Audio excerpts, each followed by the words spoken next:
Polres Asahan menangkap 4 nelayan yang baru tiba dari Malaysia dengan menggunakan kapal tongkang di perairan Silau Baru, Kecamatan Silau Laut. Setelah dilakukan pemeriksaan, petugas menemukan 6 bungkusan yang berisi narkoba.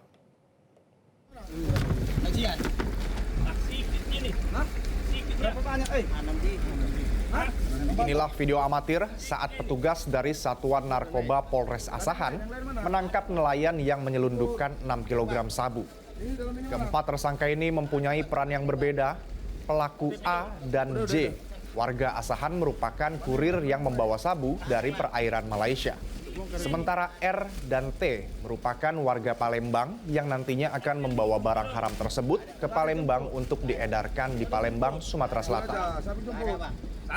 Kapolres Asahan AKBP Afdal Junaidi menjelaskan bahwa dari keterangan para tersangka, mereka mendapat upah 10 juta rupiah per kilogram. Polisi kini masih memburu otak pelaku yang memesan barang haram tersebut di Palembang.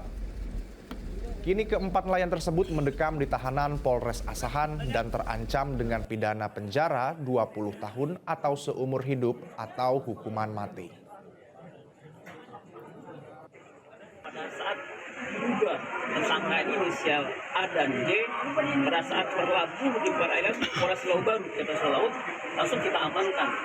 Diamankan dan di kapal tersebut ditemukanlah 6 bungkus plastik yang diduga berisi narkotika jenis sabu dengan berat ukuran 60 gram.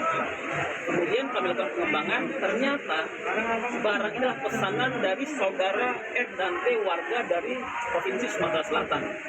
Di mana teknisnya setelah rencananya setelah barang ini diserahkan kepada saudara R dan T ini, yang bersangkutan langsung naik bus menuju. Jelajahi cara baru mendapatkan informasi. Download Metro TV Extend sekarang.